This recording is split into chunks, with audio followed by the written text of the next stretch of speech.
pays, c'est important maintenant. Je pense que peut-être vous avez peut-être pas réalisé, mais le Canada est maintenant à 38 millions d'habitants. Moi, quand je suis arrivé au Canada, je suis né en France, je suis arrivé au Canada de 24 ans. J'y suis depuis 57 ans. J'ai épousé une Canadienne, j'ai une belle famille canadienne, j'ai un fils à Montréal, une fille à Marseille. Donc, la raison pourquoi je suis ici aujourd'hui, bien sûr. J'ai eu l'occasion, je suis ingénieur de formation, ingénieur de l'INSA de Lyon, pour ceux qui connaissent. Et j'ai été ingénieur conseil à peu près toute ma carrière. Et j'ai pris ma retraite à 75 ans, en fait, il y a une dizaine d'années.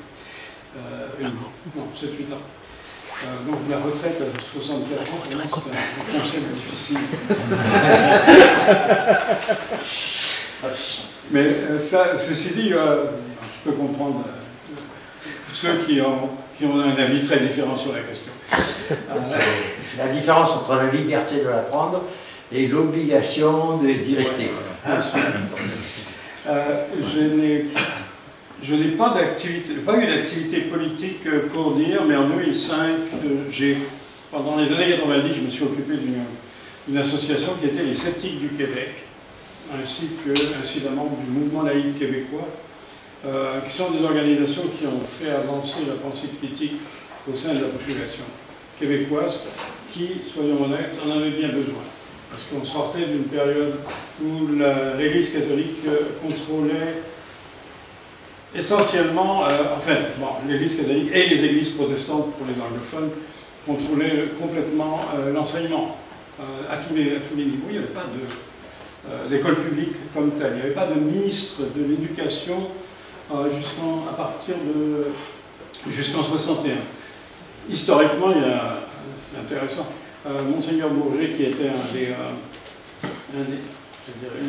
la bête noire des libres penseurs de la fin du XIXe siècle, avait réussi à faire fermer le ministère de l'Éducation qui avait été créé auparavant à la fin du XIXe siècle.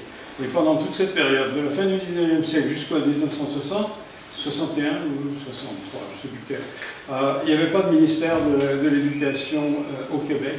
Il y avait juste deux départements qui s'occupaient des protestants et des catholiques, mais essentiellement le gouvernement n'avait aucun pouvoir et c'était tenu par les ecclésiastiques. Donc vous voyez, on part de loin, comme on dit. Mais les Québécois marchent vite. Je peux vous assurer qu'ils ont fait des progrès très très rapides dans les 50 dernières années, même étonnants. Pour être honnête, je connais aucune autre société sur la planète qui a évolué aussi rapidement que le Québec des 50 dernières années. Vous pouvez montrer d'autres, il y en a d'autres qui ont bougé beaucoup aussi, mais ce qu'ils ont réussi à faire en 50 ans, c'est absolument extraordinaire. Et je vais vous montrer un peu avec ces slides que j'ai préparés ici, qu'on a eu quelques dates majeures, où il y a eu, on pourrait dire, des avancées majeures de la laïcité. On va commencer par un bout. Ici, si je fais ceci, ça c'est le coup de tonnerre en Amérique. Parce que en 2019, c'est pas loin, c'est juste avant la Covid, au mois de juin 2019, le Québec se dote d'une loi qui dit, première fois, le Québec est un État laïque. Boum. Il n'y a personne en Amérique qui sait déjà ce que veut dire laïque, dans le sens français du terme. Il est certain que les législateurs québécois ont été fortement inspirés par la laïcité française. Je dirais c'est la source majeure de l'inspiration. Toutefois, ils sont aussi dans un système où à la fois on a un régime de droit avec un code civil et un régime coutumier. Les deux sont très interconnectés, si on peut dire. Je ne veux pas dire que c'est un régime, c'est pas entièrement du common law et c'est pas entièrement civiliste. La partie, le droit civil, le droit de la famille, essentiellement est un droit codé. Il y a un code civil du Québec. Ce n'est pas un code civil du Canada, je précise. Donc on a un code civil du Québec et on a un code criminel qui, lui, est pan-canadien. Grosse différence avec les États-Unis. Les États-Unis ont des des lois criminelles au niveau des États, pas au Canada. C'est une exclusivité du gouvernement fédéral. Donc, alors vous avez des systèmes de pénitenciers qui sont fédéraux, provinciaux. Si vous êtes à moins de 2 ans de prison, vous allez à tel endroit, vous avez... Sinon, c'est assez compliqué. Et je veux dire, je ne veux pas expliquer ça maintenant parce que ce n'est pas le sujet, mais en soi, ça nous indique qu'on ne pourra pas avoir une forme de laïcité qui soit un copier-coller de la laïcité française. Ce n'est pas... ça va être difficile. On va faire des choses. Alors, vous avez un certain nombre de mouvements au Québec qui sont des mouvements en faveur de la laïcité, évidemment, et vous avez le clergé catholique qui a le pied sur le frein, ça c'est sûr. Mais le clergé catholique a cessé d'avoir une importance. Au Québec, je crois qu'il y a 650 églises qui sont désaffectées actuellement. Ça vous donne une idée du changement radical de ce qui s'est produit en 50 ans. Donc, ce coup de tonnerre, on va le voir, on va reprendre en fait l'histoire. La loi 21 est immédiatement contestée, je vous en parlerai à la fin de la conférence, de cette forme de contestation qui est typiquement à la manière canadienne, mais qui ne nous fait pas peur, disons. Bon, jusque dans les années 50, au Québec, tout est tenu par le clergé catholique. Tout ce qui est organisation sociale, éducation, santé, tout ça, c'est l'archevêque de Québec qui contrôle tout ça. Il y a une pyramide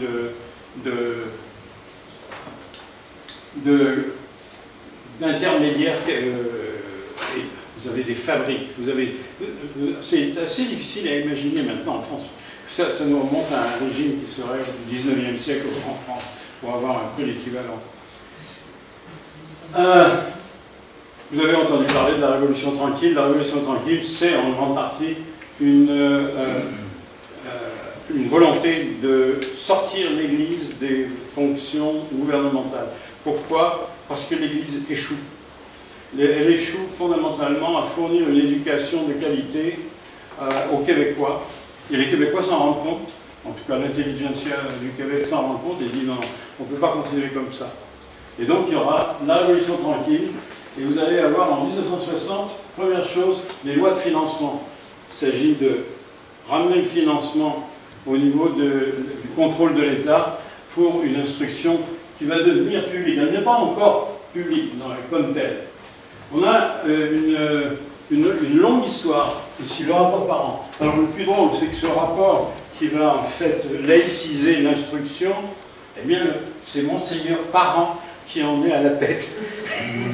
Alors c'est assez bizarre évidemment.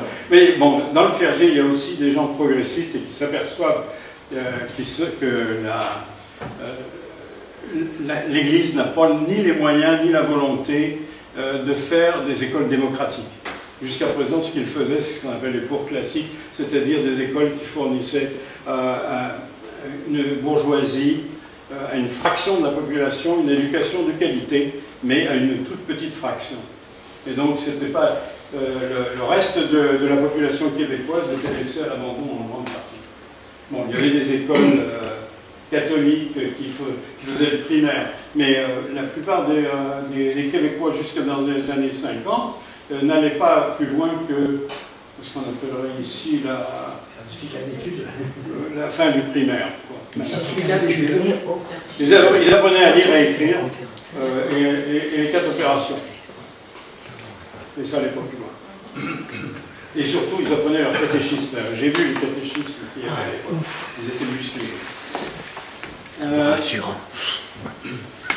En fait, un grand changement aussi qui va se faire à la suite du rapport Parent, c'est la gratuité scolaire. Donc l'éducation va non seulement être gratuite, mais elle va être obligatoire. Elle l'était plus ou moins auparavant. Donc vous voyez le décalage par rapport à la France. On parle de quelque chose qui en France s'est fait à la fin du 19e, début du 20e. Et nous, 50 ans après, que ça se fait, même plus que ça. Mais, il ne faut pas aller trop vite. Les commissions scolaires restent catholiques et protestantes. Donc, alors, c'est le gouvernement qui a des écoles maintenant, c'est lui qui est le propriétaire physiquement des bâtiments, mais elles dépendent de commissions scolaires qui sont nominalement catholiques ou protestantes. Donc ça, c'est la première étape. Mais elles seront déconfessionnalisées seulement en 1998. Vous voyez le décalage entre 1960 et 1998. Ça fait quoi? 38 ans 38 ans pour faire, en fait, exécuter le plan qui était dans l'idée des gens en 1960, mais avec tous les freins que vous pouvez imaginer.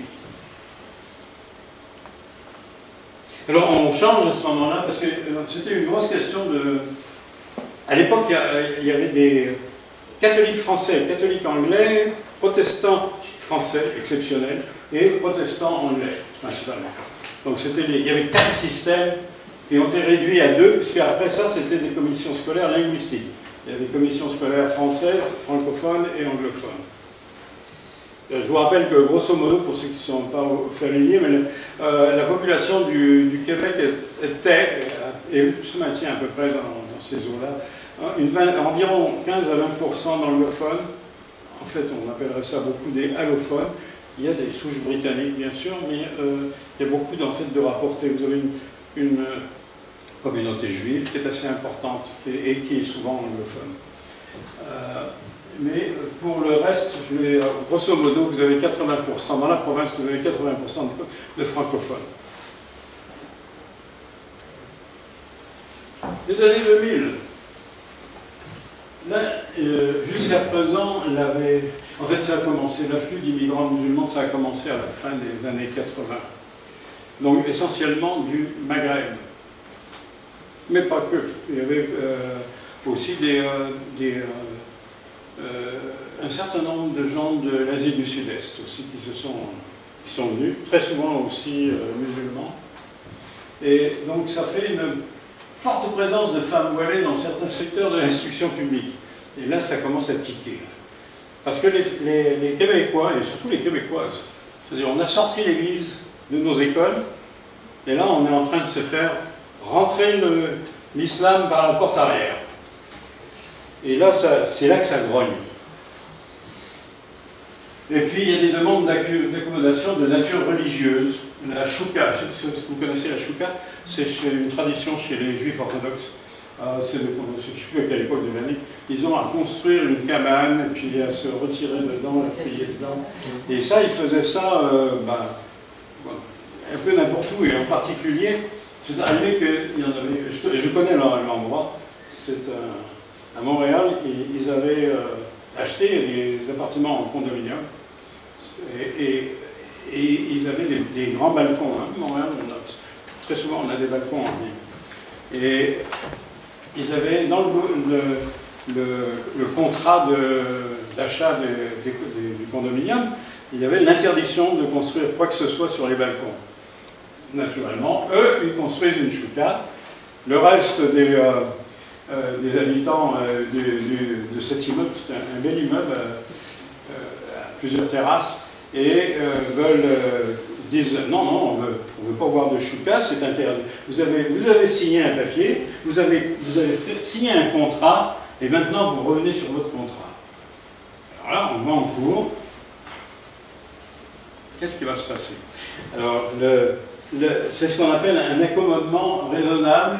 Est-ce que c'est un accommodement raisonnable d'avoir des choukas sur les balcons quand on a signé qu'on n'aurait rien à construire sur les balcons? Vous voyez tout de suite là, hein, la loi de Dieu au-dessus de la loi des hommes. Ça rate pas ça. Et qui reprend, même problème, qui reprend dans les écoles. Alors ça c'est le cas des Sikhs, jeunes élèves Sikhs, ils ont un petit poignard qu'ils doivent porter en permanence. Ça fait partie de leurs obligations, je te dis en anglais. 4 ou 5 obligations en particulier. Et alors là, le problème, dans les écoles du Québec, il y a un règlement qui dit, ben non, on n'a pas droit aux couteaux ou aux armes blanches en particulier, et donc, pas de kirpan. Ah! Deuxième poursuite de nature religieuse. Et là, pour le kirpan, je ne sais pas si ça est allé jusqu'en Cour suprême. En tout cas, ça a été finalement le kirpan a été imposé aux écoles. Ils doivent accepter le kirpan. Donc vous avez un problème là. Alors là, c'est ce genre d'entrisme en fait des religions dans le système scolaire qui va déclencher des réactions dans la population. À un moment donné, il dit ben non, là, on est en train de se faire manger la laine sur le dos, c'est pas la peine de continuer comme ça, on ne peut pas continuer comme ça, et donc vous allez avoir des réactions, débat sur les accommodements dits raisonnables. Je note aussi la salle de prière qui s'est revenue cette année, les salles de prière dans les écoles. Alors tout ça, ce sont des choses qui tournent autour de ce qu'on appelle des accommodements raisonnables. Et en fait, on est en 2007, et le gouvernement de Jean Charest dit bon, ok, on va faire une commission qui va s'occuper de trouver ça. Alors on a demandé à 2 sages. Il s'agit de Serge Bouchard et de Charles Taylor. Charles Taylor, c'est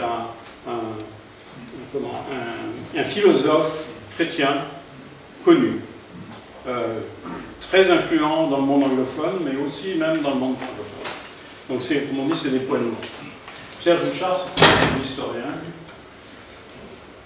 il était sociologue, pardon.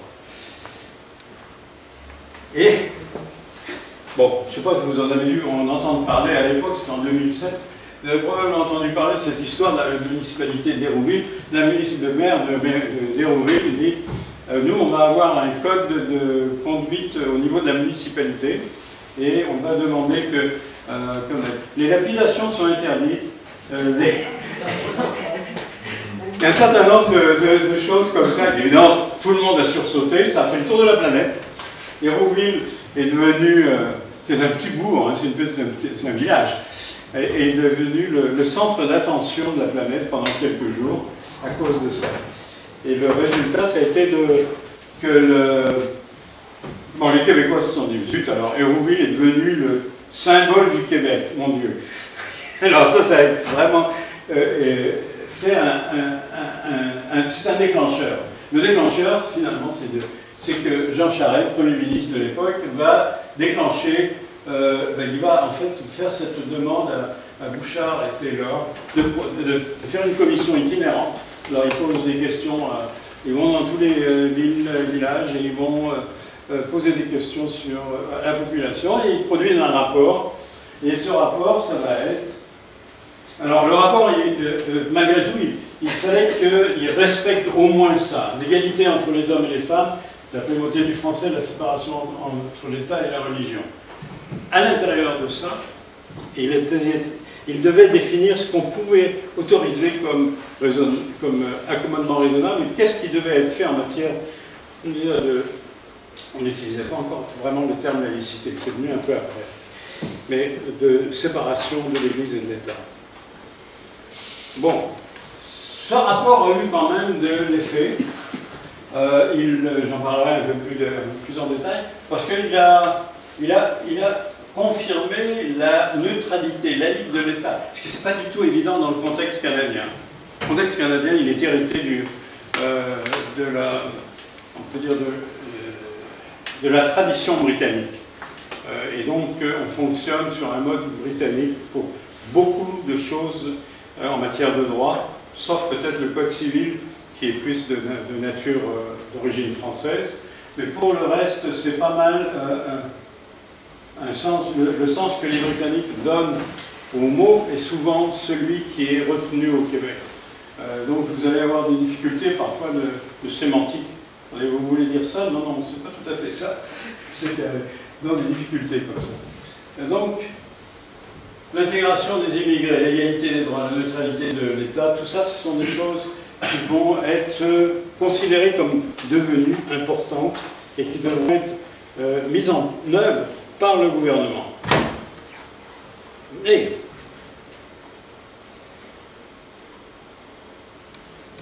c'est quand même la première fois que la neutralité d'apparence des fonctionnaires en service et en position d'autorité est proposée comme une mesure.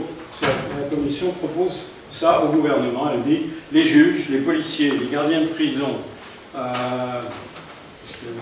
en en fait, des personnes qui sont les procureurs de la couronne. On n'a pas de procureur de la République, mais on a des procureurs de la couronne. Il ne faut pas l'oublier. Nous sommes en monarchie. Et oui, ça agace beaucoup de Québécois, je peux vous dire. Ah bon?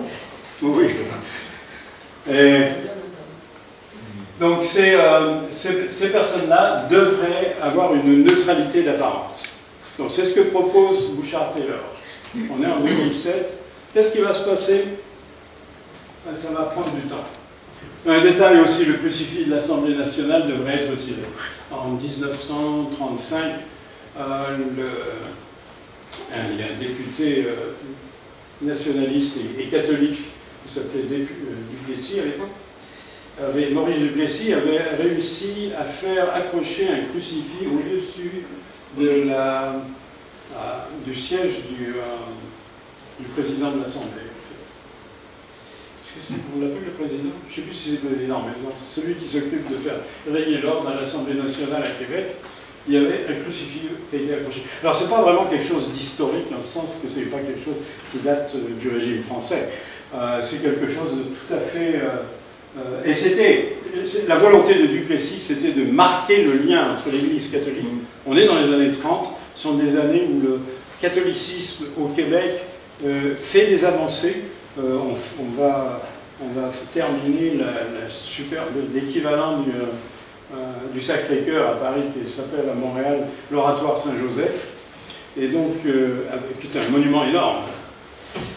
Cette période jusqu'en 1940, ça reste fin du 19e jusqu'à 1940, c'est une période où le catholicisme est extrêmement puissant, et même plus puissant que ce qu'il était sous le régime français. C'est assez particulier, mais disons, sous le régime britannique, les catholiques ont fait plus, les cléricaux ont fait plus de gains que sous le régime français. Il y a des raisons à ça, c'est des raisons politiques, je n'en parlerai pas aujourd'hui, parce que c'est toute une histoire, mais c'est une réalité. Alors, la commission Bouchard-Taylor dit aussi la prière avant les sessions dans les hôtels de ville devrait cesser. Ça, c'est une pratique aussi britannique, c'est qu'avant les réunions publiques dans les hôtels de ville, en fait, toutes les assemblées de type gouvernemental, vous avez une période de prière.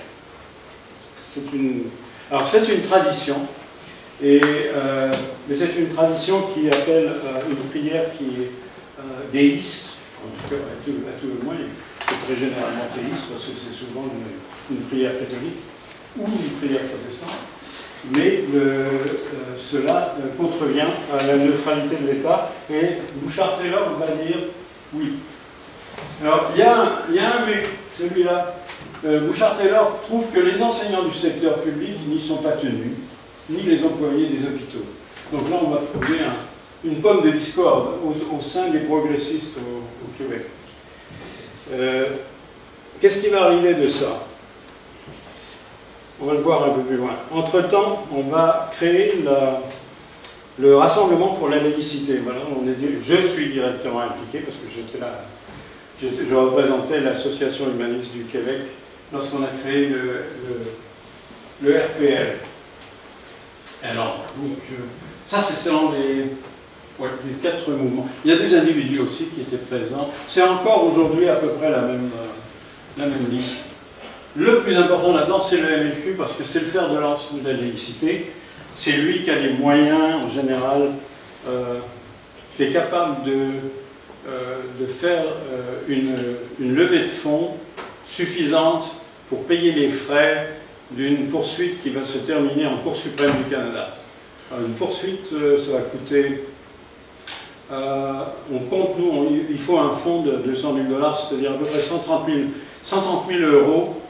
Si on dit, ok, on va jusqu'en Cour suprême, il faut prévoir un fonds comme ça. Et le mouvement laïque québécois est capable, on l'aide. L'Association humaniste du Québec n'est pas directement, n'a pas d'avocat. Le mouvement laïque québécois a des avocats, que je connais bien sûr, et qui sont des spécialistes des causes laïques depuis 30 ans. Le mouvement laïque québécois existe depuis beaucoup plus longtemps que l'AHQ. Moi, le FQ, elle date de 2005. Le mouvement laïque québécois trace son origine dans les années 60. Ça ne s'appelait pas comme ça encore. C'était des associations pour la déconfessionnalisation des écoles qui sont devenues le mouvement laïque québécois.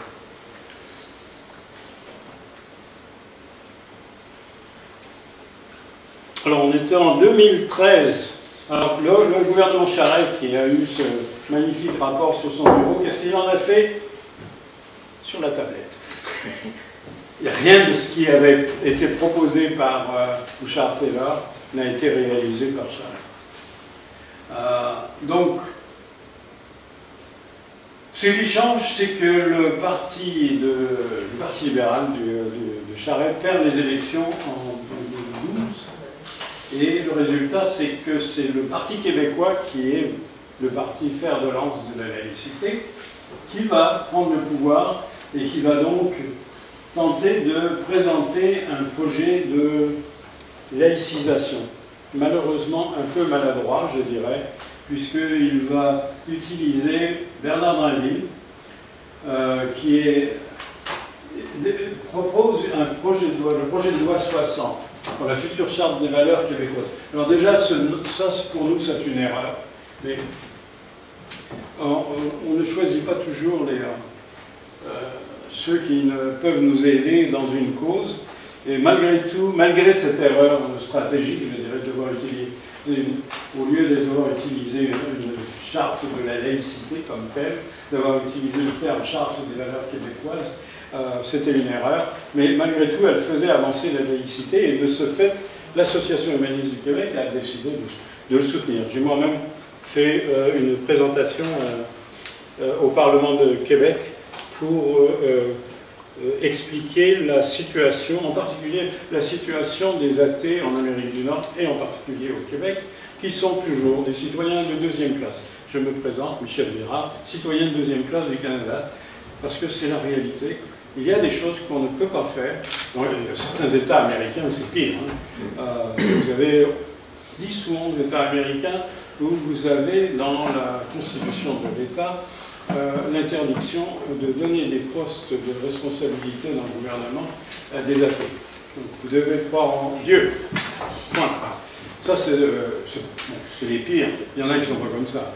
Au Canada, on n'a pas cette restriction. On a cependant des restrictions indirectes qui sont communes. Le fait, évidemment, de financer à fond la planche les écoles confessionnelles dans le reste du Canada, en particulier en Ontario. Vous avez encore des écoles catholiques financées par le gouvernement de l'Ontario.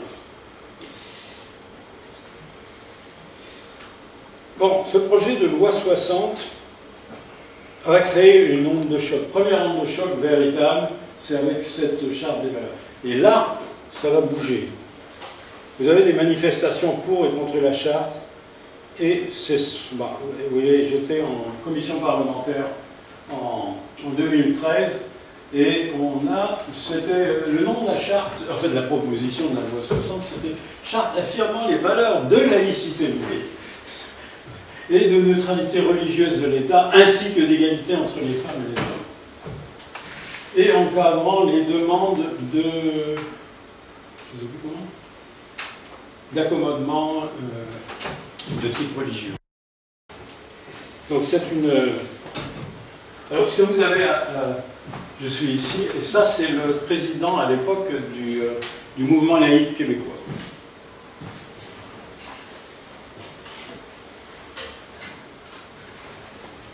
Donc on est, j'étais en fait en septembre, là oui, je pense que c'était en septembre 2013, peu de temps après, le 14 octobre 2013, la réaction ne se fait pas attendre, et là la réaction elle ne vient pas des catholiques, elle vient des musulmans. Comme vous pouvez le constater. Ça, c'est la manifestation contre la charte des valeurs. On est en 2013. C'est une des premières grandes manifestations contre la laïcité au Québec. Et elle n'est pas le fait des Québécois de souche, elle est le fait d'une population immigrante qui voit ça comme...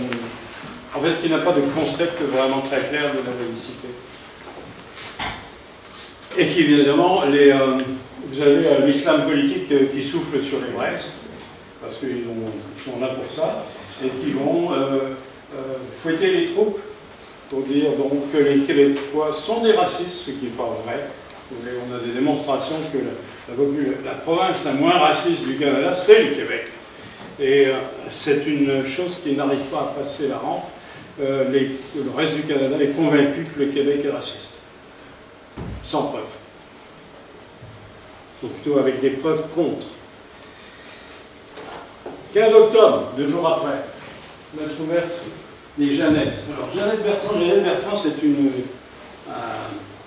une auteure de téléfeuilleton. Elle est très connue à la télévision québécoise et c'était une femme qui était une féministe avant l'heure. Donc à l'époque, elle est déjà quand même assez âgée.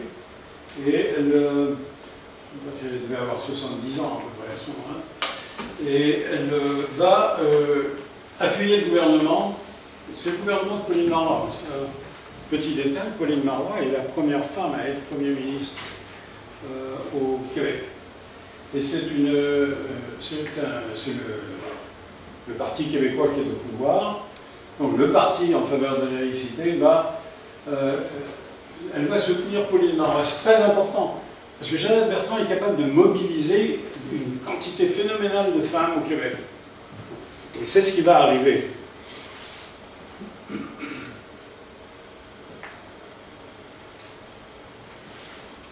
Alors, vous voyez ici, c'est un endroit où j'habite presque à cet endroit-là. C'est la manifestation du 26 octobre, on est encore 15 jours plus tard, après la contre-manifestation des opposants à la laïcité, manifestation en faveur de la laïcité, j'y étais, l'association humaniste y était, je pense qu'il y a une des banderoles qui est à nous ici, et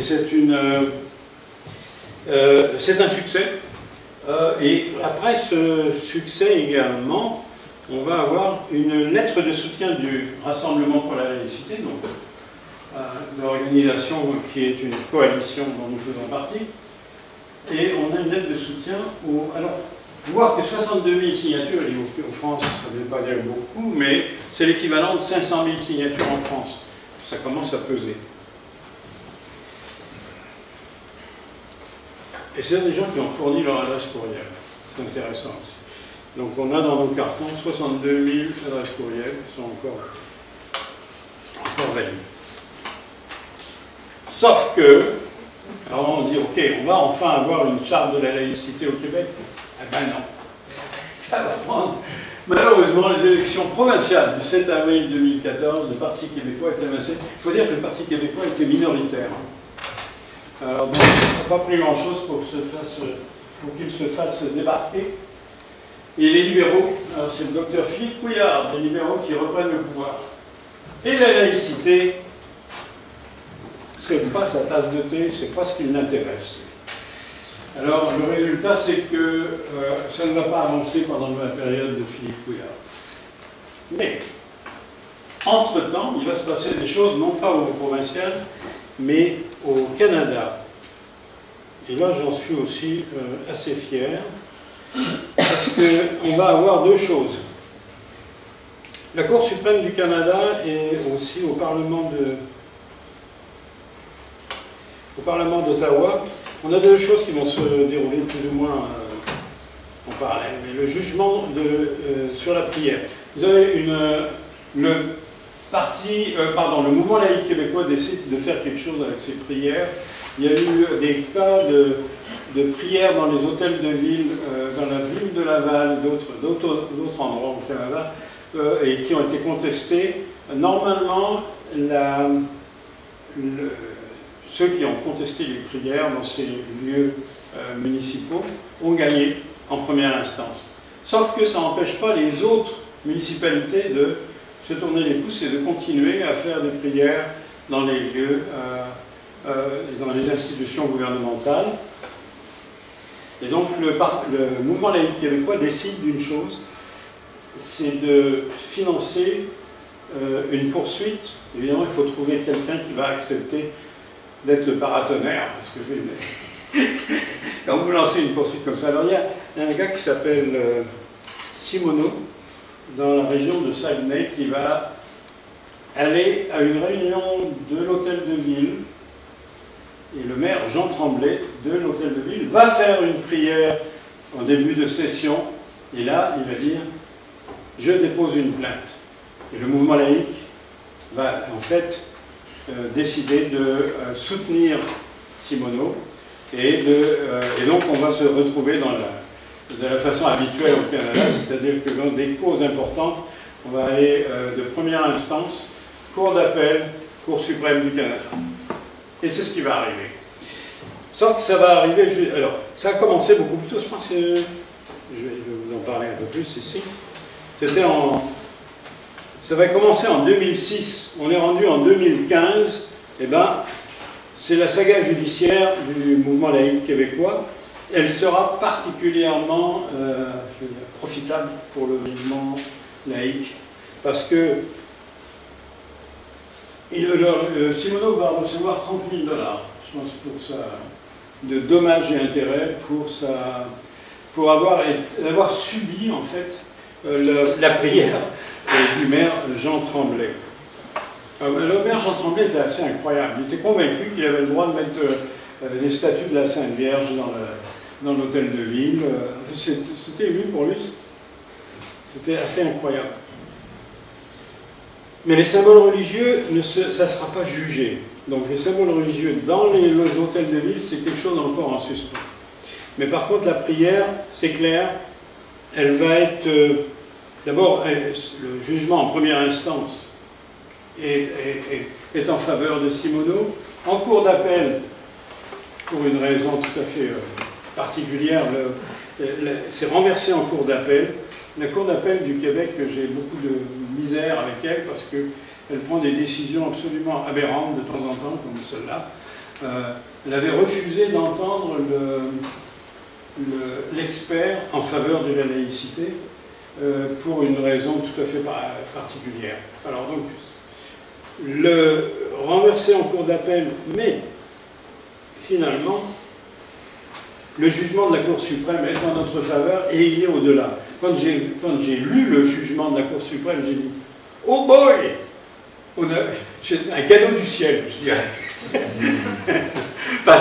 parce que, en fait, c'est allé beaucoup plus loin que la seule prière. Ils auraient pu se contenter de dire « Ben non, la prière, c'est interdit, mais puis ça s'arrête là. » Mais non, ils ont défini beaucoup de choses. Et comme vous voyez ici, c'est la... Bon, ça fait partie du jugement, mais ce qui est important pour nous, c'est qu'il définit l'obligation de la neutralité religieuse de l'État. C'est une chose qui n'avait jamais été faite au Canada. Au Canada, si vous voulez, c'est le common law. Dans le common law, on ne prévoit pas d'avance, on s'occupe des précédents. Ben, s'il n'y a pas de précédent, la chose n'existe pas, plus ou moins. Et la neutralité doit être réelle et apparente. Et là, je veux vous signer que ça nous a aidé énormément. Le fait que la Cour suprême dise, attendez, la neutralité de l'État, c'est pas juste de ne pas s'occuper de religion dans les organismes, dans les institutions de l'État, c'est aussi présenter une apparence qui est neutre. Et ça va nous aider. Alors ça, on reviendra dessus tout à l'heure, mais entre-temps aussi, et là j'ai travaillé dessus aussi, parce qu'on a une coalition, en anglais c'est Coalition Against Blasphemy Laws, qui est mondiale. J'ai eu des conférences par Zoom avec des gens en Australie, en même temps en Angleterre, au Canada, pour faire en sorte que les lois sur le blasphème disparaissent des législations de tous les pays. On va commencer par le Canada, parce que le Canada en avait une, justement. Eh bien, elle n'était pas appliquée. Hein. Je vous dirais que la dernière fois qu'elle a été appliquée, c'était en 1926, et c'était au sujet d'une dispute entre deux personnes religieuses, en fait. Donc, ce n'était pas une question de laïcité comme telle. Mais ça prévoyait quand même jusqu'à 2 ans de prison. La dernière fois que ça a été invoqué, mais que ce n'est pas allé plus loin, vous savez, un film de Monty Python, qui s'appelle Monty Python Sacré Graal. The Story of Brian. Sacré Graal. Le Sacré Graal. Non, la vie de Ryan. La vie de Il y Brian. en a deux. Ouais. Il y en a plusieurs. La vie de Brian. Et donc à Sault Ste. Marie, qui est au milieu du Canada, à peu près, il y a eu un prêtre qui a dit, un pasteur anglican qui a dit non, ce film-là est blasphématoire et je veux poursuivre la salle de cinéma. Bon, ça s'est arrêté là parce que le procureur a décidé le procureur de la couronne a dit non, on ne va pas s'embarquer là-dedans. Mais n'empêche que c'était quand même une épée de Damoclès sur beaucoup de personnes qui auraient pu dire ben, je risque, si je peux me faire poursuivre et risquer jusqu'à 2 ans de prison avec cette loi. Et c'était au Canada, qui était supposé être un pays en avance au niveau des droits de la personne. Et donc c'était un anachronisme absolument abominable. Et à force de faire des pétitions, nous avons fait des pétitions au niveau du Parlement fédéral. Donc on a obtenu d'un député qui dépose notre pétition. On avait, je pense, un peu plus de 7000 signatures, ce qui pour une pétition au gouvernement oblige le gouvernement à y répondre. Il doit forcément nous donner une réponse, au-delà d'un certain nombre de signatures. Et alors le résultat de tout ça, c'est que, vous avez ici un autre exemple la pièce, à l'époque, quand elle était sortie beaucoup plus tôt, dans les années 70 ou 80, c'était la première fois qu'il y avait une pièce aussi blasphématoire au Québec. Et ça avait créé beaucoup de vagues. Mais ça, du coup, la pièce a été reprise en 2018. Donc, en fait, très peu de temps avant que la loi sur le blasphème au Canada soit abolie. Alors ça, c'était une de nos victoires, vraiment.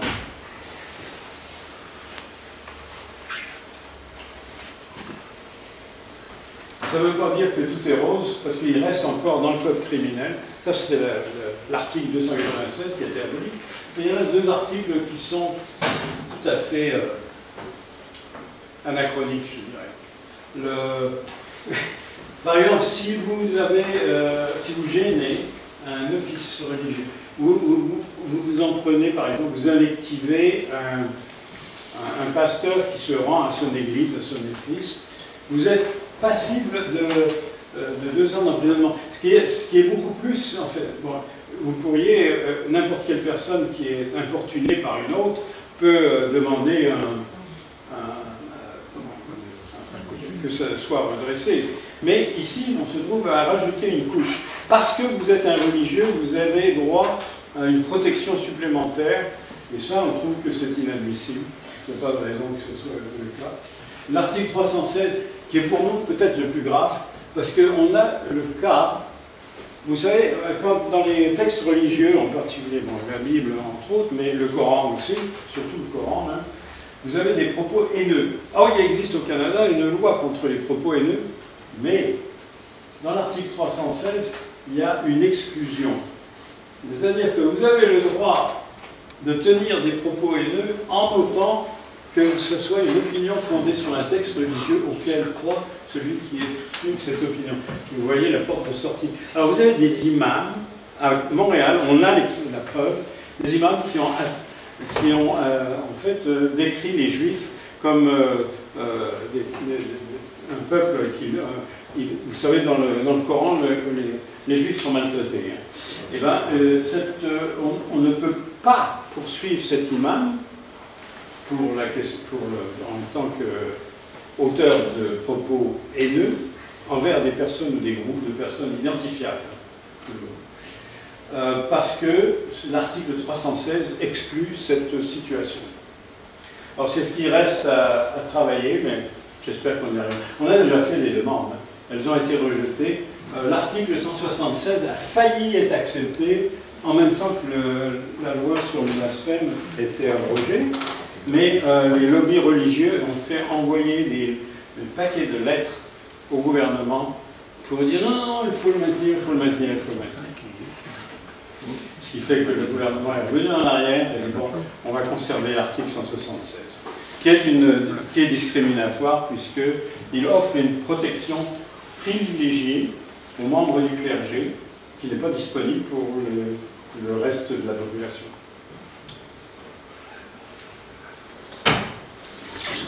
Bon, alors ça change. En octobre 2018, changement de pouvoir. Et alors c'est un nouveau parti. Peut-être que vous n'êtes pas familier avec les partis au Québec. Avant ça, on avait un parti qui s'appelait l'Union nationale, on avait le Parti libéral, une alternance entre les deux. Et là, on se trouve maintenant, en fait, avec 4 partis, même 5 partis. Et le plus important est devenu, en octobre 2018, la coalition Avenir Québec, dont le Premier ministre, et peut-être vous avez entendu parler, il s'appelle de François Legault. Et c'est un ancien membre du Parti québécois. Donc à l'époque, il était indépendantiste. Maintenant, il dit maintenant je suis fédéraliste, mais on veut bien le croire. Mais c'est, en tout cas, c'est un changement. Cependant, il a réussi à vendre à l'aile droite de son parti, qui est en fait passablement catholique, le reste de catholicisme au Québec. Il aura réussi à vendre l'idée que la laïcité, c'était une façon de bloquer l'expansion musulmane. Et donc, c'était une façon pour lui, c'était une façon d'obtenir le vote des catholiques francophones. Et ça marche. Et on a dit, OK, si vous voulez nous donner la laïcité, on va vous pardonner bien des choses. Et c'est ce qu'on a obtenu, parce que, en fait, c'est ce qui s'est trouvé à présenter le projet de loi 21. C'est celui dont on parle le plus au Québec maintenant, et qui est non, à l'époque, bon, c'est un projet de loi. Alors, il présente le projet de loi sur la laïcité comme modéré. Alors pourquoi il est modéré? Parce que d'abord, à la différence de la laïcité en France, ça n'inclut pas les hôpitaux, donc le service de santé. Ça n'inclut pas non plus le personnel dans les institutions qui n'est pas en position d'autorité. Et donc, ça veut dire que la majorité des fonctionnaires n'est pas couverte par la loi sur la neutralité religieuse d'apparence. Mais, par contre, le reste du Canada n'aime pas du tout cette partie-là. C'est une interdiction des signes religieux aux enseignants en service. Et c'est ça ce qui va provoquer une levée de boucliers sans précédent. Je dis sans précédent parce que même en dehors du Québec, on va avoir des oppositions qui se font entendre et qu'on n'avait pas l'habitude d'entendre. D'abord, à Montréal même, contre le projet de loi 21, on a eu le 19 avril, c'est pas encore la loi, c'est juste un projet. Mais vous voyez, dans ma tête est plus important que ce qui est dessus. Hijab, mon droit, mon choix. On appréciera. Bon, je signale que le projet de loi 21, en fait, la loi 21, impose la neutralité d'apparence seulement aux nouvelles embauches. Donc les enseignantes qui avaient leur voile auparavant peuvent le conserver. Ce qui fait que c'est évidemment, il n'y a personne qui a perdu son emploi à cause de la loi 21. Ce qui, dans le reste du Canada, est interprété complètement différemment. Ils prétendent en fait que les enseignants ont perdu leur emploi, ce qui n'est pas vrai. Alors ce qui s'est produit, c'est qu'il y a des futures enseignantes, des jeunes femmes de 20-22 ans, quelques-unes, qui voulaient garder leur voile à tout prix et qui ne pourront pas être enseignantes au Québec. Dans les institutions d'État, il y a toujours toutes les institutions privées qui représentent peut-être 15% de la population étudiante.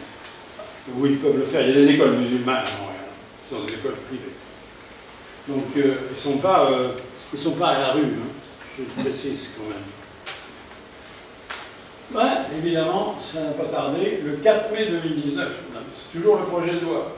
On a une vague bleue au Québec en faveur de la laïcité.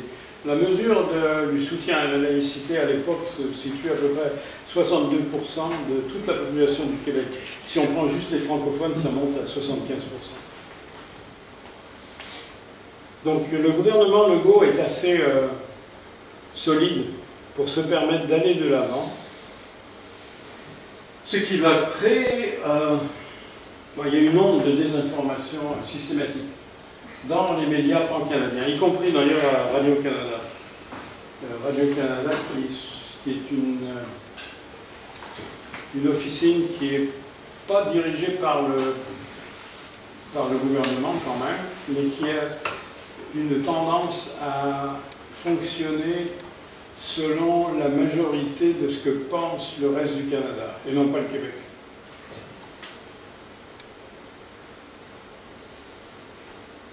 Alors, au lieu de se fermer la gueule, le Premier ministre du Canada, Justin Trudeau, promet d'aider les opposants.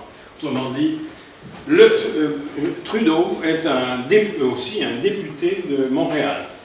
Officiellement, il siège à Ottawa comme député de Montréal, sauf qu'il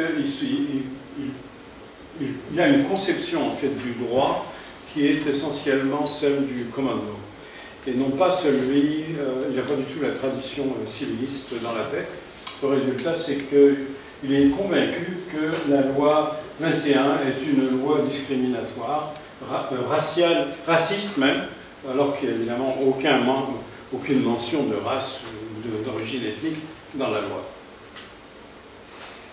Les maires de Toronto, Brampton et Calgary ont promis de financer. Alors là, on arrive à une onde de choc qui est assez bizarre parce que on a des gens de l'extérieur du Québec qui vont vouloir intervenir sur des lois du Québec.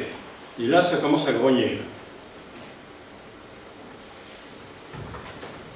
Le Québec a fait le choix légitime et démocratique de séparer l'État et les religions. Le reste du Canada doit comprendre et respecter le fait que le Québec est une nation distincte et qui a le droit de se développer selon ses caractéristiques propres au sein de la Fédération canadienne.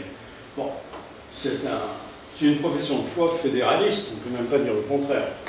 Alors, il y a... Legault est assez sûr de lui pour ça. Mais quand même, c'est intéressant. Un détournement de fonds publics. Vous savez, les villes sont financées au Canada par les taxes foncières, essentiellement. Donc, vous avez tous les payeurs de taxes des autres provinces. Je précise que c'est quand même... Ça, c'est la Colombie-Britannique, ça, c'est l'Ontario. Ontario, ça, c'est le Manitoba. Durham, je sais pas où c'est. Toronto, c'est l'Ontario. London, c'est l'Ontario. Brampton, c'est l'Ontario. Donc, tout ça, ce sont des gens qui sont des fiduciaires. Ces maires de ces villes sont des fiduciaires des taxes payées par leur constitution, par par les propriétaires d'immeubles dans leur province et dans leur ville, en fait. Or, cette chose est assez quand même curieuse, parce que imaginez qu'une campagne de financement, pas une campagne de financement, parce qu'une campagne de financement, ce serait possible, mais imaginez que le maire de Cologne, en Allemagne, décide que la loi sur la laïcité ne lui plaît pas en France, et décide de financer l'opposition à la loi sur la laïcité en France. Vous trouvez ça normal? Alors c'est assez bizarre, mais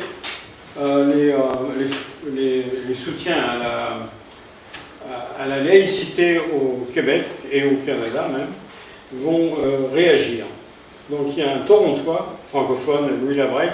Ils ont déposé une demande de jugement déclaratoire afin de faire déclarer illégal le versement d'un montant de 100 000 $ promis par le Conseil de ville de Toronto en décembre. Et oui, alors donc on va savoir si ce genre d'action d'une ville sur une province au Canada extérieure à la province de la ville est légale ou pas. Je pense que c'est illégal. Les villes n'ont pas le mandat d'intervenir au-delà des frontières municipales, en fait. Même d'une ville à une autre, je veux dire, par exemple, vous ne pouvez pas demander à Montréal d'imposer son point de vue à la ville de Québec. Ça n'a pas de sens. Apparemment, ça ne gêne pas ces gens-là.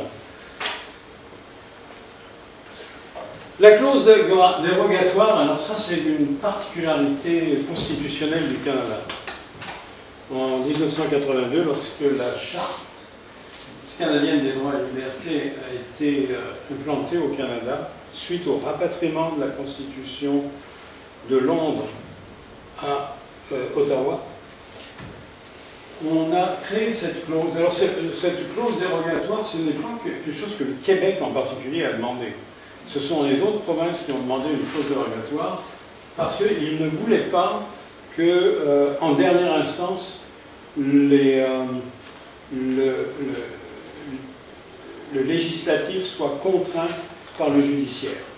Donc ils ne voulaient pas qu'une loi qui soit peut-être controversée aboutisse devant les tribunaux avec une répétition de contestation. Vous savez, ça peut arriver qu'à ce moment-là, on a des contestations à répétition et donc paralyse en fait l'implantation d'une loi. Et donc, ils avaient prévu cette clause dérogatoire. La clause dérogatoire, ça consiste à dire vous ne pouvez pas contester une loi qui vient d'être votée par un parlement, que ce soit provincial ou fédéral, si la clause dérogatoire a été invoquée, et vous ne pouvez pas le contester avant qu'elle revienne sur le tapis 5 ans plus tard, parce que vous avez... on donne en dernier recours le dernier mot à la législature et non pas à la Cour, aux cours de justice, et en particulier la Cour suprême du Canada. Donc c'est une clause qui a été utilisée, pas seulement par le Québec, mais par d'autres provinces également, l'Ontario, le Manitoba, soit les ont utilisées, soit ont menacé de les utiliser, en particulier contre leurs syndicats. C'était un outil aussi pour imposer certaines choses. Une situation comme celle de Macron en France aurait été réglée au Canada, probablement par la clause dérogatoire, où le gouvernement, soit le gouvernement fédéral, ou un gouvernement provincial, on change les pensions et on refuse les contestations pendant 5 ans. C'est-à-dire au bout de 5 ans, il faut que l'organe législatif qui a voté cette loi doit la confirmer pour un autre 5 ans et ainsi de suite. S'il n'y a pas de confirmation, la loi devient contestable en justice. Voilà. Alors ça a été utilisé pour la loi 21. C'était bien évident que le gouvernement Legault, quand il a vu la possibilité de contestation, s'est dit, là je m'en vais tout droit vers une série de contestations pendant je ne sais combien de temps, alors qu'il a utilisé la clause dérogatoire. Ça n'a pas empêché de faire des poursuites en justice. Pourquoi?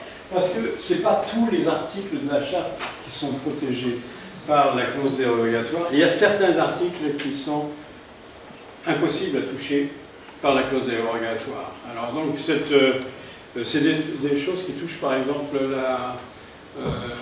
le statut de la langue française ou de la langue anglaise dans les provinces minoritaires. Donc, par exemple, le gouvernement du Québec ne pourrait pas dire du jour au lendemain, faire une loi qui dise je ferme toutes les écoles anglophones du Québec. Il ne peut pas faire ça. Parce qu'il n'a pas ce droit de le faire d'après la Constitution canadienne.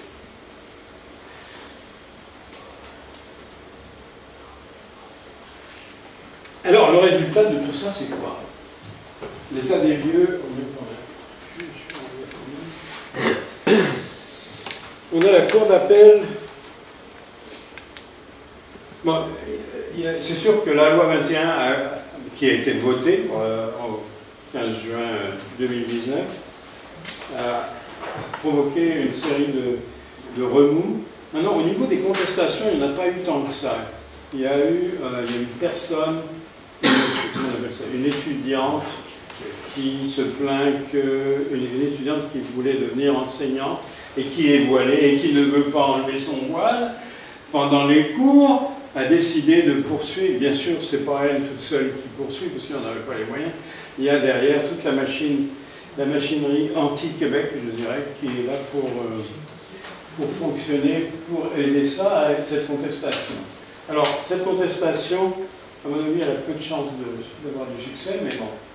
Il reste une autre partie de la contestation qui est les anglophones, les commissions scolaires anglophones ont dit « Ah, ça touche aux droits des anglophones, et donc c'est hors la clause dérogatoire. Et donc, on peut contester, et ils sont partis en cours pour contester,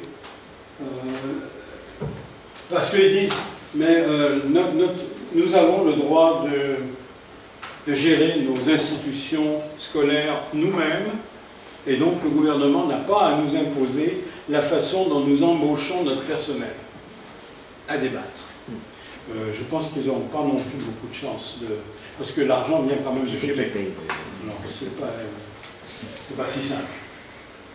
Alors, on attend. Là, la Cour d'appel a fini ses auditions, et donc on attend la sortie du jugement de la Cour d'appel incessamment. C'est-à-dire, ça peut être la semaine prochaine, comme ça peut être dans un mois, mais ça va venir avant juin. Donc on sait que... Alors, est-ce que ça va nous donner une réponse finale? Non, parce que ça soit au niveau des contestants, aussi bien que ceux qui soutiennent la loi 21, je signale que le mouvement laïque québécois soutient le gouvernement dans cette action. Il est donc une des parties prenantes du procès. Et notre avocat, qui s'appelle Luc Allary, va de nouveau se retrouver en Cour suprême, très vraisemblablement parce que personne ne va accepter le jugement, le résultat du jugement en appel. C'est certain. C'est-à-dire, ni les opposants, ni les soutiens n'accepteront un jugement s'il est contre leur vœu. Donc on est sûr d'aller en Cour suprême, mais la Cour suprême, ça ne dure pas forcément très longtemps après ça.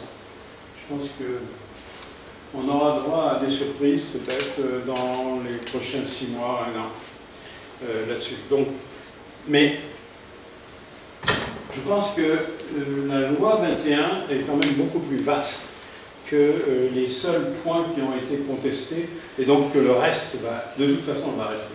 Le fait que l'État québécois s'est défini comme État laïque, à mon avis, ils ne peuvent pas changer ça. Mais ça a des conséquences. Vous savez qu'avec l'État laïque, il y a un petit problème. On est en monarchie de droit divin. Petit problème. Donc là, vous allez voir les contorsions de la Fédération canadienne pour se tirer de ce mauvais pas. Il y a une possibilité actuellement de déclarer le Québec comme étant une république à l'intérieur de la Confédération. On a, au niveau provincial, on a ce qu'on appelle un lieutenant-gouverneur. La monarchie est représentée au Canada par le gouverneur général, au niveau fédéral, et au niveau des provinces par des lieutenants-gouverneurs. Donc vous avez 11 lieutenants-gouverneurs, puis un lieutenant-gouverneur au Québec. Le choix du lieutenant-gouverneur se fait, je crois, avec l'assentiment de la législature provinciale. Mais il y en a qui, au Québec, ont dit, bon, ben non, on veut se débarrasser du lieutenant-gouverneur, on va mettre un président. Et c'est pas impossible que ça arrive. Évidemment, ça va créer encore une onde de choc. Parce que le reste du Canada n'est pas si monarchique que ça. Je crois qu'on est rendu à 52%, 48% en faveur et contre la monarchie. Parce que le reste du Canada provient en grande partie maintenant d'immigrants qui n'en ont rien à fiche de la monarchie britannique. Donc le fait est que ça a considérablement diminué le soutien à la monarchie. Enfin, la tradition est forte, alors ça ne se fera pas simplement. Mais ce n'est pas une impossibilité. Alors est-ce que le Canada va évoluer vers une structure bizarre, hybride, où vous allez avoir une république dans un coin, puis le reste des provinces monarchiques? Peut-être. C'est pas impossible. Il y a depuis 40 ans, on propose ce qu'on appelle une constitution asymétrique, c'est-à-dire où les provinces ne sont pas égales, en particulier le Québec ne serait pas égal, parce qu'il aurait un certain nombre de pouvoirs que les autres provinces n'ont pas. Les autres provinces ne se définissent pas comme des nations, le Québec se définit comme une nation. Ça pose, donc c'est bancal, ça fonctionne, pas si mal, mais ça reste bancal. Voilà. Ah ben c'est pas fini, hein. Les écoles secondaires, ça c'était 5 avril. C'est pas mieux, c'est pas mieux. On avait des locales de prière. Alors, la pression... Alors, il s'est passé quelque chose d'assez bizarre. Simultanément, dans plusieurs écoles publiques du Québec, vous avez eu des revendications des étudiants musulmans pour une salle de prière. C'est un synchronisme miraculeux. Donc, on pense que derrière ça, il y a une association musulmane extrémiste, plus ou moins extrémiste, disons, très activiste, qui pousse les étudiants à tester les limites de la laïcité au Québec. Le gouvernement, les commissions scolaires, enfin, c'est plus des commissions scolaires, non, les directeurs d'école, devant la demande des étudiants, il y en a certains qui ont accepté en fait de dédier une salle de leur école à une salle de prière, soi-disant à usage général, mais en pratique que seuls les étudiants musulmans utilisent. Alors c'est une situation qui a été dénoncée par l'actuel ministre qui s'occupe de ça, qui est en fait le même Drainville qu'on a vu un peu plus tôt, alors au sujet du projet de loi 60, et qui est donc un gars qui aime une laïcité bien définie. Et il a dit, ben non, mais les écoles au Québec, les écoles publiques, n'ont pas à fournir, ne doivent pas, il n'y a pas dit non pas à fournir, ils ont dit ne doivent pas fournir des locaux, les locaux sont financés par le gouvernement, à l'usage de prière, à aucun usage de prière. Ça c'était pour mettre fin à cette pratique, parce que au niveau local, les directeurs, ils veulent évidemment pas s'aliéner leur clientèle, qu'elle soit musulmane ou autre, et donc ils ont tendance à céder à ce genre de demande. Donc il a fallu que le gouvernement dise c'est fini, la récréation est terminée. On ne veut plus d'organismes ou d'organisations de type religieux dans les écoles publiques. Donc, vous voulez faire vos prières, vous irez les faire ailleurs. Alors, ce que feront évidemment les étudiants musulmans, ils sont les plus radicaux, c'est qu'ils vont s'installer dans des escaliers, n'importe où en fait, dans les écoles pour leur prière. Alors, les directeurs d'école, dans une situation comme ça, ils ont débarqué, on va leur fournir une pièce et une fiche à paix, mais mauvais calcul. C'est juste leur donner un petit pouce, un doigt et ils vont prendre le bras. Hein. Ça, c'est garanti. Donc c'est une situation où on était obligé d'arrêter la pratique tout de suite. Alors ça, c'est incompréhensible pour le reste du Canada. Dans le reste du Canada, vous avez en Ontario, vous avez des écoles où c'est pire que ça, parce que vous avez des salles de prière où les filles et les garçons sont séparés. Donc c'est une situation très différente. Mais bon. Alors c'était ma dernière slide, je crois. Voilà. Je vous remercie. Alors je suis ouvert à...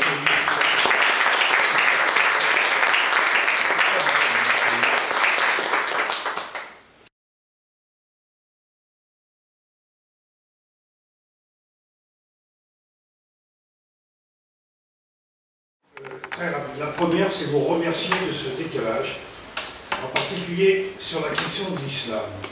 Il y a un certain nombre de Français qui pourtant se disent marxistes et qui ne comprennent pas que l'islam n'est pas une race, donc il n'y a pas de racisme, n'est pas une classe sociale, mais une figure parmi d'autres de l'aliénation qui peut être combattue comme telle, comme le catholicisme.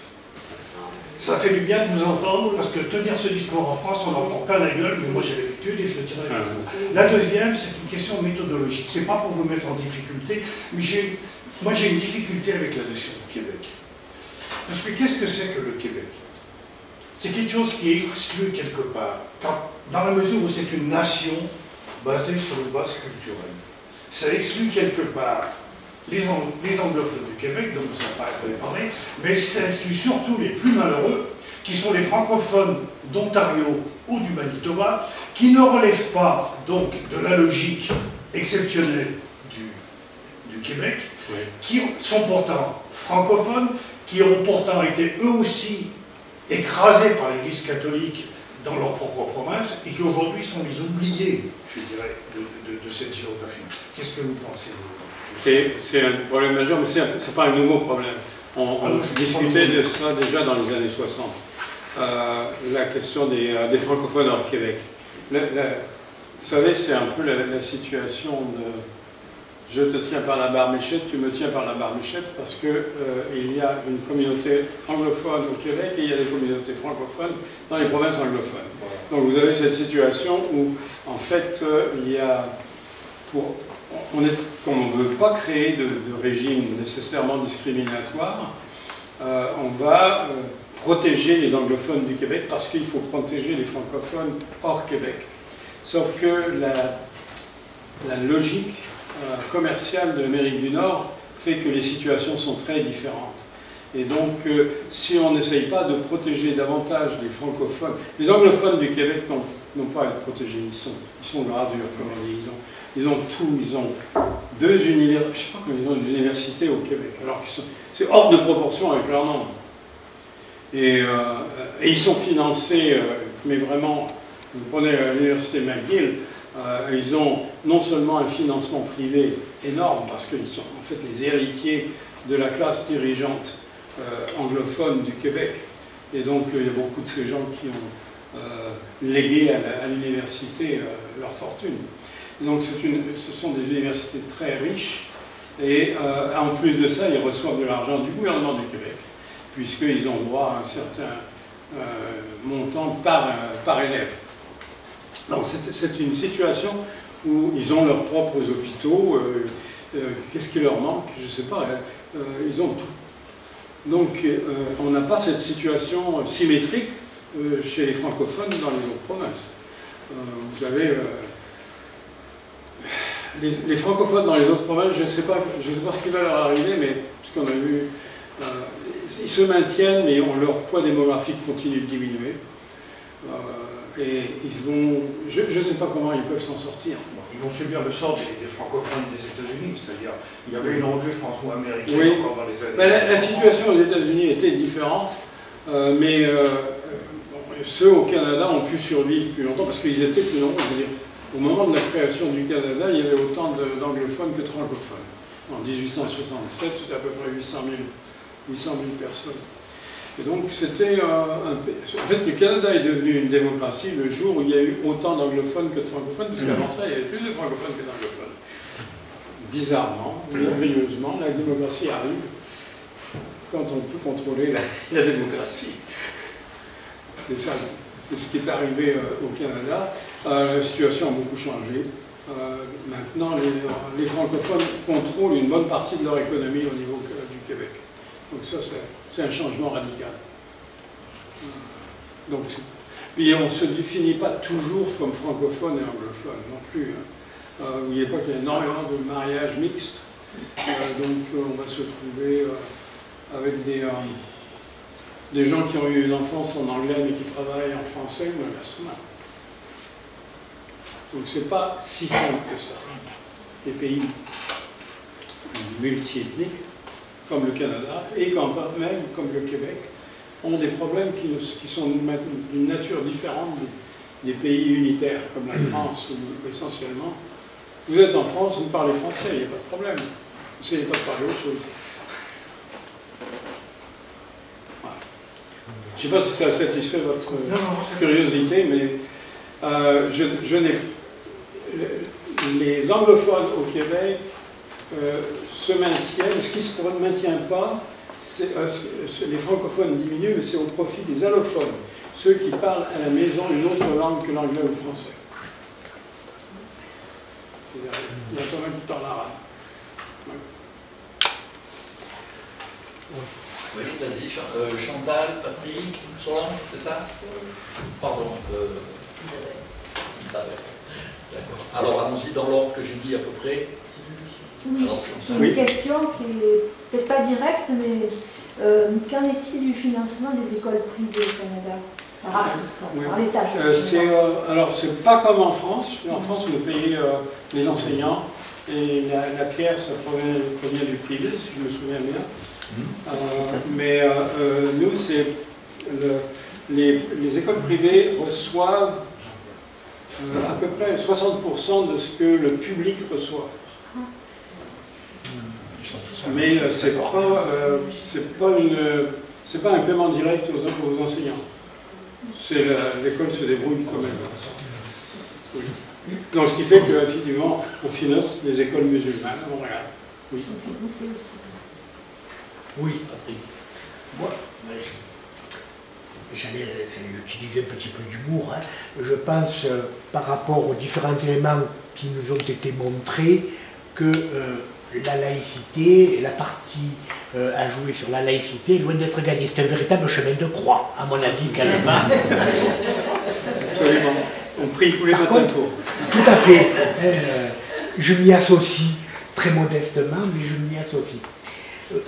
Par contre, par rapport à certains éléments qui nous ont été montrés, moi, j'aurais aimé vraiment savoir ce que pense la population québécoise, parce qu'à un moment donné, vous nous montrez nos photos, et je me disais, heureusement, que le Québec n'a pas affaire au RG français, concernant l'évaluation des manifestants. Ça se comptera en unité, et ce serait loin d'être un succès. Donc, par rapport à ce que l'on a vu, je me demande réellement ce que pense la population québécoise Oui, je peux dire ce que je peux vous dans la dire. réalité. C'est les pourcentages qui ont... En fait, ça a été mesuré en... Les chiffres que j'ai en tête, c'est au moment de la loi 60, quand on a vraiment commencé à parler de la charte des valeurs, la première tentative d'avoir une loi de laïcité. À ce moment-là, on avait 62% de la population totale en faveur de la loi sur la laïcité. Ça, c'était connu. Et on savait aussi que c'était soutenu par les francophones à 75%. Donc l'opposition venait évidemment principalement des anglophones et des allophones, mais les francophones, ils étaient d'accord depuis longtemps. Donc, à 62%, c'est de toute façon, c'est très raisonnable pour passer une loi de laïcité. Oui. Avant de passer la parole à Solange, une remarque semi-humoristique. Oui. Michel Durin disait qu'il pouvait être envisagé que le Québec se donne un président, soit une république et se donne un président. Oui. L'expérience française prouve que pour une république, il est dangereux d'avoir un président. Ça ne serait pas dangereux parce que le lieutenant-gouverneur qui existe actuellement, en fait, sa seule fonction, c'est de signer les lois au nom du roi. Alors, il est le représentant du roi au Québec et il doit... la signature, c'est une formalité. La signature les lois ne deviennent effectives au moment où le lieutenant-gouverneur signe. Et la même chose au Parlement fédéral, c'est le gouverneur général, ou la gouverneure générale, qui signe la loi, les lois que l'on se met en œuvre. Je me souviens d'avoir conservé la photo de la gouverneure générale du Canada en train de signer la loi abrogeant la loi sur le blasphème. C'était notre victoire. Henri, tout est fonction de constitution. Hein. On a un certain... On n'essaye pas de contourner la Constitution. On essaye de l'arranger à notre manière, bien sûr. Mais il y a un certain respect du droit au Canada que je dirais que j'apprécie. Ça nous évite de nous taper sur la gueule un peu trop souvent. C'est déjà ça. Il y a toujours des casseurs dans les manifestations à Montréal. Mais ça reste une... c'est pas comme ça, Marginal. C'est marrant. très marginal. Oh, il y a quelques voitures de police qui brûlent de temps en temps. Ouais, moi, c'est fou, quoi. C'est pas si fréquent. La plupart des manifs se déroulent bien. C'est pire qu'ici, parce que pour l'instant, il n'y a de feu que de poubelles. Solange.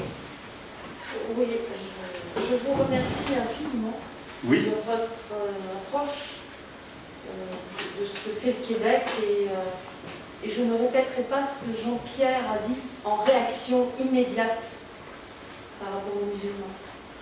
En France, on est empêtré dans l'islamophobie, un concept, voilà, et on n'arrive pas à concilier. Effectivement, il y a les catholiques. Mais que faisons-nous de ce qui est moins palpable, qui est cet entrisme, frères musulmans et compagnie? Que faisons-nous? Et ça, c'est difficile. Alors nous, on sait qui est l'ennemi. Au Canada, nous avons une association musulmane, anglophone principalement, qui est à Toronto et qui a réussi. Alors, si vous allez sur leur site web, vous allez trouver une série de mesures qu'ils aimeraient voir.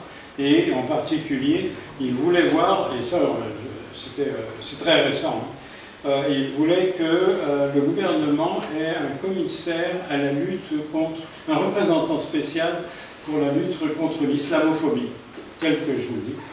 Et Justin Trudeau a accepté leur demande et a créé un poste avec un budget, attendez, je ne vais pas dire de bêtises, mais quelque chose comme 40 millions de dollars. Alors, moi j'ai écrit à Trudeau à ce moment-là et j'ai dit, mais attendez là, vous ne pouvez pas faire une chose pareille pour deux raisons. D'abord, parce que le terme islamophobie est complètement ambigu et vous ne pouvez pas l'utiliser. Et l'Europe ne l'a pas utilisé lorsqu'ils ont... C'est une vieille habitude chez nous. Solange, Isabelle, excusez-moi. Solange, elle vient de terminer, excusez-moi. Voilà, moi voilà, j'ai deux questions. C'est déjà sur l'expression accommodement raisonnable. Est-ce que c'est une expression juridique ou c'est juste pour la conférence que ça a été... Non, c'est une expression juridique. Ah, c'est juridique. Donc c'est vraiment quelque chose qu'on peut inscrire dans une loi pour faire des exceptions. C'est une... Oui, en fait, la commission Bouchard-Taylor avait en fait pour fonction en particulier de définir plus ou moins ce qui pouvait être considéré comme des... Comment est-ce qu'on définit un accommodement raisonnable? Donc, ils ont fait un travail là-dessus, oui. Alors, il y a des accommodements qui sont raisonnables, par exemple, c'est de dire, ok, un de ceux qui a été accepté, qui est quand même dans les règlements maintenant, c'est le fait de donner un jour de congé pour des fêtes religieuses non catholiques. Alors ça, c'est maintenant dans la pratique. Donc un employeur ne peut pas refuser une demande de congé pour un congé... alors, et je crois que par contre c'était reconnu. Je ne sais pas si ça avait été spécifié selon les religions. Parce que dès que vous ouvrez la porte à une religion, vous ouvrez la porte à 100 religions.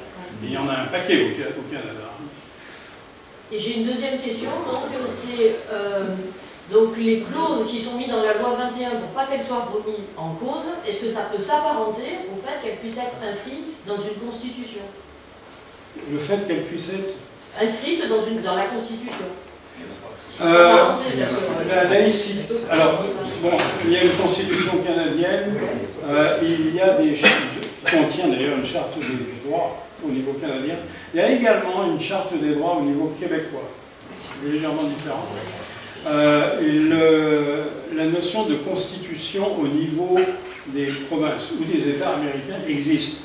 Donc les États peuvent avoir une constitution, évidemment qui ne peut pas contredire la constitution fédérale, mais elles peuvent redéfinir des rôles, redéfinir beaucoup de choses, oui. Et il y a un projet actuellement chez les partisans du Parti québécois.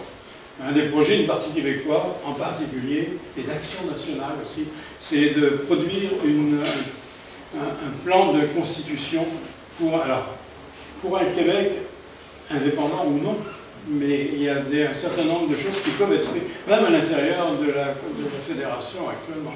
Puis on peut tordre le bras un peu, hein. s'il y a des choses qui sont contre la Constitution.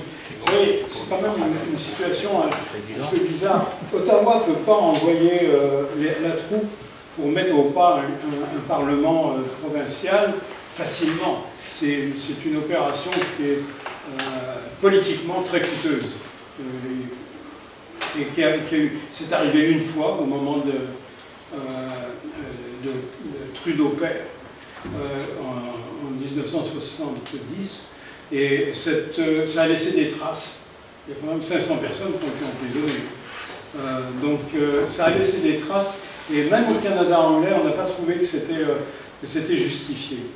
En fait, ça aurait été justifié. C'était une opération de police aurait suffi. Vous savez, il y a eu 2 enlèvements. Alors, à partir du moment où le gouvernement fédéral a cru qu'il y avait une insurrection appréhendée parce qu'il y avait deux enlèvements. Mais vous imaginez qu'à Marseille, 2 enlèvements, c'est pas une insurrection appréhendée quand même. Et donc au Canada, on a vu, c'était vraiment, c'était une réaction. Bon, c'était écraser une mouche avec un éléphant. Hein. Et ce qu'ils ont fait, c'est qu'ils ont créé les conditions pour que le Parti québécois devienne un parti majoritaire à un moment donné, en faisant ça. Parce qu'ils ont créé une réaction. Donc c'était pas un très bon calcul. Envoyer la troupe. Alors si le Québec décide qu'il a une constitution et que certains éléments de sa constitution, par exemple le remplacement du lieutenant-gouverneur par un président du Québec, c'est une fonction plutôt honorifique, ce n'est pas une fonction politique comme telle. Eh bien, je pense que ça pourrait passer.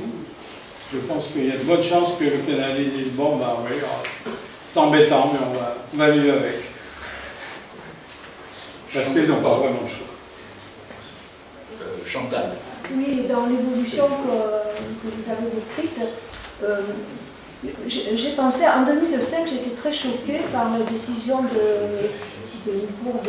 d'un land allemand, c'était un jugement de divorce, de renvoyer la femme à la charia, et sous prétexte qu'elle s'était mariée, comme c'était des affaires civiles, elle s'était mariée dans la tradition musulmane. Et j'ai entendu qu'au même moment, au Québec, il y avait une tentative justement de faire passer la charia pour les jugements civils, et que ça avait amené une contestation. C'est pas exact. Alors voilà, je voulais avoir des éclaircissements. D'abord parce que alors ce qui s'est produit, c'était le gouvernement McKenzie en Ontario. C'est le gouvernement d'Ontario qui avait reçu une demande d'arbitrage, de tribunaux d'arbitrage musulmans en Ontario, et qui a dit bah, pourquoi pas. Il y a eu une juge qui a trouvé que c'était une bonne idée en Ontario, et c'était bien parti. Or, au Canada anglais et au Canada français, en fait, on a fait une campagne de lettres. Moi j'ai envoyé une lettre à McGuinty, et on a demandé aux associations humanistes en Europe d'envoyer des lettres en Ontario, et ça a fonctionné. Rétropédalage. Alors attendez, conséquences inattendues, il y a toujours des conséquences inattendues. Les musulmans n'ont pas eu leur charia en Ontario, mais les juifs, ils avaient déjà leurs tribunaux arbitraires et ils ont perdu. Voilà. Pour des raisons d'horaire, puisqu'on doit rendre la salle à une certaine heure, est-ce qu'une dernière question, intervention de la salle, Claudette? Oui, je voulais juste vous demander quelque chose. La loi 21, vous avez dit que donc elle s'appliquait dans l'enseignement, mais par contre vous avez dit que les hôpitaux en étaient exclus. Quels arguments en faveur de ça? C'est compliqué parce que les hôpitaux ont un historique très différent. Effectivement, les hôpitaux à l'origine sont liés à la religion. Donc vous aviez les hôpitaux catholiques, les hôpitaux protestants, les hôpitaux juifs. Mais à partir du moment où ils ont commencé en fait à recevoir de l'argent du gouvernement, ils étaient obligés de traiter tout le monde. Donc moi je vais dans l'hôpital juif parce qu'il était plus près de chez moi.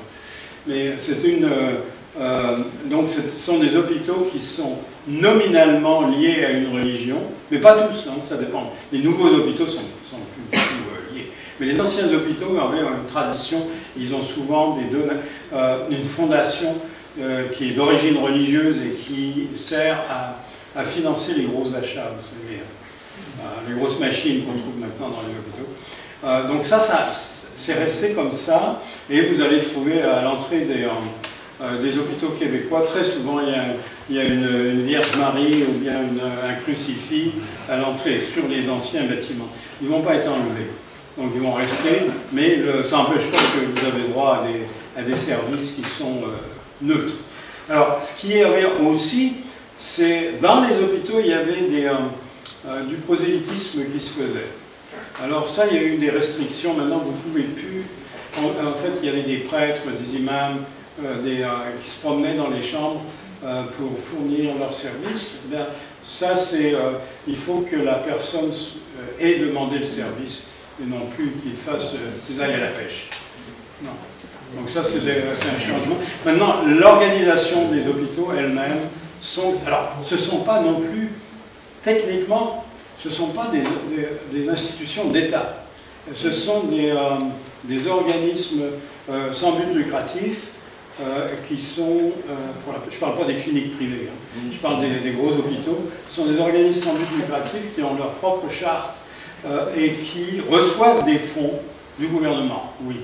En fait, ils reçoivent des fonds parce que quand je vais à l'hôpital, je paye avec ma carte d'assurance maladie. Et donc l'hôpital se fait payer par le gouvernement.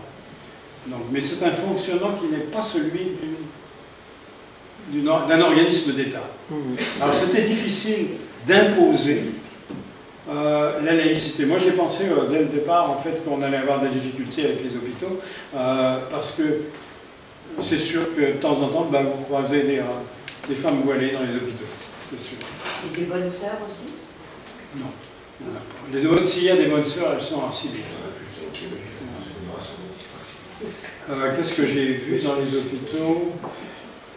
Je n'ai pas vu d'imams, mais j'ai vu surtout très souvent, vous avez des doctoresses qui sont avec le hijab. Oui, ça arrive.